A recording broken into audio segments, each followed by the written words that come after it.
हाँ तो हेलो दोस्तों, आप लोगों ने बचपन में कहीं ना कहीं कभी ना कभी तो दुनिया के 7 अजूबों के बारे में जरूर सुना होगा, क्योंकि हंसी मजाक में दोस्त भी एक दूसरे को अक्सर कह देते हैं कि ये तो दुनिया का 8वां अजूबा है।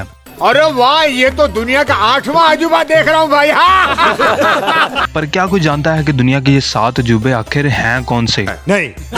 सो वेल, इस दुनिया में हम वीडियो के 7 अजूबों के बारे में बात करने वाले हैं। सो सबसे पहले तो ये अजूबा क्या है और ये लिस्ट क्यों बनाई गई। सो वेल, अगर इसकी इंग्लिश देखी जाए तो इंग्लिश में इसको वंडर कहा जाता है। 7 वंडर्स ऑफ वर्ल्ड। वंडर या अजूबा एक ऐसी चीज को कहते हैं जिसे देखकर इंसान ताजुब करें यानी हैरान रह जाए। अब आते हैं कि इस लिस्ट को क्यों बनाया गया। सो ये लिस्ट दरअसल एंशिएंट टाइम्स से ही चलती आ रही है और इस लिस्ट को कदीम लोगों ने ही बनाया और इस लिस्ट में उस वक्त के सबसे ज्यादा मोस्ट इम्प्रेसिव मॉन्यूमेंट्स को डाला गया। उस दौर की सबसे ज्यादा हैरान कर देने वाली इमारतों की लिस्ट, ऐसी इमारतें जो ह्यूमन सिविलाइजेशन के लिए उस वक्त बड़ी अचीवमेंट्स थी। खैर, ये लिस्ट तो कदीम दौर की है, बट 2007 में भी एक लिस्ट बनाई गई जिसमें दुनिया के नए 7 अजूबे शामिल किए गए और अब उस लिस्ट को 7 वंडर्स ऑफ वर्ल्ड कहा जाता है और इस एंशिएंट लिस्ट को 7 वंडर्स ऑफ एंशिएंट वर्ल्ड कहा जाता है, यानी कि कदीम दौर के 7 अजूबे। 2007 में ये नई लिस्ट सिर्फ इसलिए बनाई गई थी क्योंकि पुरानी एंशिएंट लिस्ट में, जो कि 2200 से 2300 साल पुरानी है, उसमें जितनी भी इमारतों के नाम थे उनमें से ज्यादातर तो आज के दौर में मौजूद ही नहीं है। इसलिए ये नई लिस्ट बनाएगी क्योंकि अब से लेकर आगे तो सिर्फ लंबी लंबी बिल्डिंग्स ही बनेंगी। सो वीडियो को शुरू करते हैं। वीडियो को लाइक और चैनल को सब्सक्राइब जरूर कर देना। Let's go.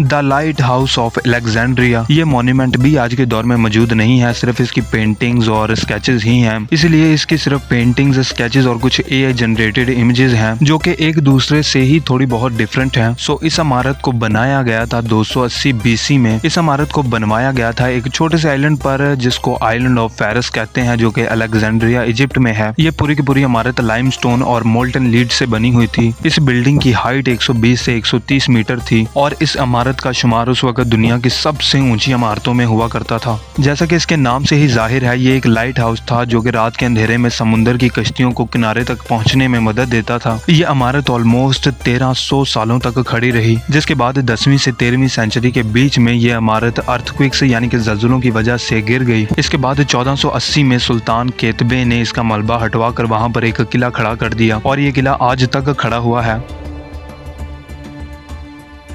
The Colossus of Rhodes. ये मॉन्यूमेंट भी आज के दौर में मौजूद नहीं है, सिर्फ इसकी पेंटिंग्स और स्केचेस ही हैं जो कि एक दूसरे से ही बहुत ज्यादा मुख्तलिफ हैं। सो ये अंदाजा लगाना तो बहुत मुश्किल है कि ये स्टैचू एक्चुअली में कैसे खड़ा हुआ था। ये स्टैचू ग्रीस के एक आइलैंड रोड्स पर खड़ा हुआ था और ये स्टैचू एक ग्रीक गॉड हेलियस का था जिसको 292 BC से 280 BC के बीच में बनवाया गया था। मगर इस स्टैचू को बनाने के पीछे भी एक रीजन था। एक्चुअली 305 BC में रोड्स ने एंटीगोनस फर्स्ट माइनोप्थेल्मस के अगेंस्ट जंग में विक्ट्री हासिल की थी। अब आप सोच रहे होंगे कि ये कौन था। ये दरअसल अलेक्जेंडर द ग्रेट का एक जनरल था। सो इनडायरेक्टली ये विक्ट्री अलेक्जेंडर द ग्रेट के अगेंस्ट ही थी। सो इस फतह की यादगार में इस स्टैचू को बनवाया गया। इस स्टैचू को बनने में 12 साल लगे थे। इस स्टैचू का बेस तो पत्थर का बना हुआ था, बट इस स्टैचू का इंटीरियर सारा लोहे का बना हुआ था और बाहर की प्लेट्स ब्रोंज मेटल से बनी हुई थी। सो अब तक जितने भी लोग इसको पत्थर का समझ रहे थे उन सब का अंदाजा गलत होता है। वैसे तो ये स्टैचू सिर्फ 30 से 36 मीटर ही ऊंचा था, बट फिर भी ये उस वक्त के सबसे ऊंचे मॉन्यूमेंट्स में से एक था। बट अफसोस की बात यह है कि ये स्टैचू सिर्फ 56 साल तक खड़ा रहा, जिसके बाद 226 BC में अर्थक्वेक की वजह से ये पूरा स्टैचू कोलैप्स कर गया।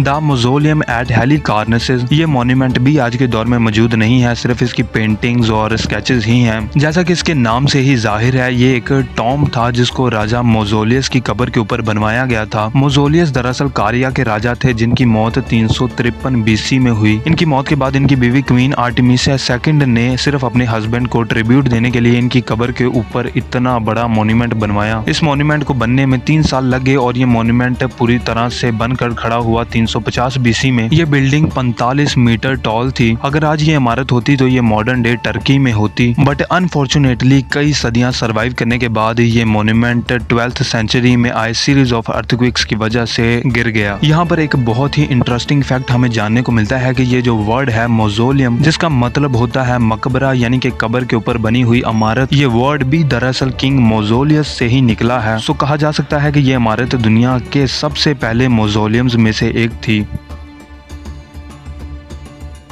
The Temple of Artemis at Ephesus, यह इमारत आज के दौर में पूरी तरह से तो मौजूद नहीं है, सिर्फ इसकी फाउंडेशन यानी कि बेस मौजूद है। इसी वजह से सिर्फ इसकी पेंटिंग्स और स्केचेस से ही पता चलता है कि ये इमारत कैसी दिखा करती थी। जैसा कि इसके नाम से ही जाहिर है कि ये एक टेम्पल था जो कि ग्रीक गॉडेस आर्टेमिस के लिए बनाया गया था, जिनको गॉडेस ऑफ हंट या फिर गॉडेस ऑफ वाइल्डनेस भी कहा जाता है। सो इस टेम्पल में आकर लोग प्रे किया करते थे। ये टेम्पल एफेसस सिटी में था जो कि एक एंशिएंट सिटी थी और आज के दौर में ये सिटी एग्जिस्ट नहीं करती। वैसे अगर आज के दौर में अंदाजा लगाएं तो ये जगह टर्की में पड़ेगी। इस टेम्पल को 550 बीसी में बनाया गया था और इस तरह से ये अभी तक की इस लिस्ट की सबसे पुरानी इमारत बन जाती है। मगर सिर्फ 2 सदियां गुजारने के बाद ही इस इमारत को 262 बीसी में गोथ ट्राइब के लोगों ने गिरा दिया। इसके बाद इस टेम्पल को कई बार रीबिल्ड किया गया और यही वजह है कि आज के दौर तक इसकी बेस मौजूद है। सो ये गोथ लोग कौन थे, ये टॉपिक से अलग बात हो जाएगी।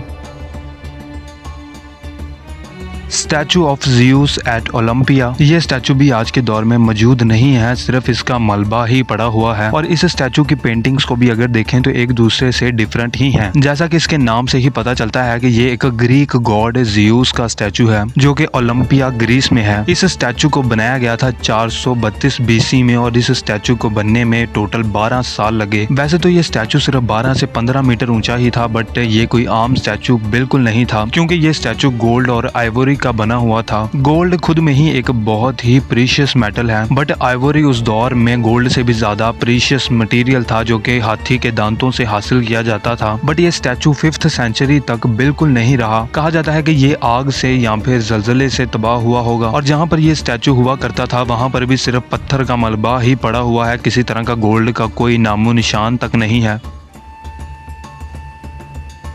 The hanging gardens of Babylon, ये स्ट्रक्चर भी आज के दौर में मौजूद नहीं है और ना ही इसकी कोई खास तरह की पेंटिंग्स हैं जो बताएं कि ये एक्चुअल में किस तरह का दिखता था। ये एक बहुत ही खूबसूरत गार्डन हुआ करता था जो कि एंशिएंट सिटी बेबीलोन में था। ये जगह आज के दौर में इराक के शहर हिला में मौजूद है, जहाँ पर इसके सिर्फ कुछ रिमेन्स ही बाकी रह गए हैं और ये कहना भी मुश्किल है कि ये वही जगह है। वहाँ के लोगों में इस गार्डन के बारे में किस्से कहानियां सदियों से चलते आ रहे हैं। जिन कहानियों का कोई सबूत नहीं होता उनको लेजेंड कहा जाता है। And according to these legends, इस गार्डन को बनवाया था किंग नबूचाडनेज़र सेकंड ने, जो कि उस वक्त बेबीलोन का राजा हुआ करता था, जिसने इस गार्डन को 605 बीसी से 562 बीसी के बीच में बनवाया था और वो भी सिर्फ अपनी बीवी क्वीन अमाइटिस के लिए। कुछ कहानियों का मानना है कि क्वीन अमाइटिस दरअसल एक ऐसी जगह से थी जहाँ पर सरसब्ज और हरी हरी वादियां थी, जिस वजह से वो बेबीलोन में आकर अपने होमलैंड को मिस किया करती थी और इसी वजह से उनको खुश करने के लिए राजा ने उनके लिए ये खूबसूरत गार्डन बनवाया। कहा जाता है कि इस गार्डन में पौधे या दरख्त हवा में लटके होते थे या फिर उड़ते थे, जिस वजह से इसको हैंगिंग गार्डन बोला जाता है। उड़ते मैंने इसलिए बोला क्योंकि इस गार्डन के बारे में काफी अजीबोगरीब से लेजेंड्स हैं जो कि सदियों से चलते आ रहे हैं। कहा जाता है कि ये गार्डन इतना ज्यादा खूबसूरत था कि लोग मानते थे कि इसे खुद गॉड ने बनाया है और इंसानों को गिफ्ट दिया है। इसके अलावा कुछ किस्से कहानियां हैं कि ये एक जादुई बगीचा था जहाँ पर जादू हुआ करता था, जिसे देखकर इंसान हैरान हो जाता था। इम्पॉसिबल चीज पॉसिबल बन जाती थी, जैसे कि उड़ते हुए पौधे। खैर ये गार्डन हकीकत में था भी कि नहीं कोई नहीं जानता।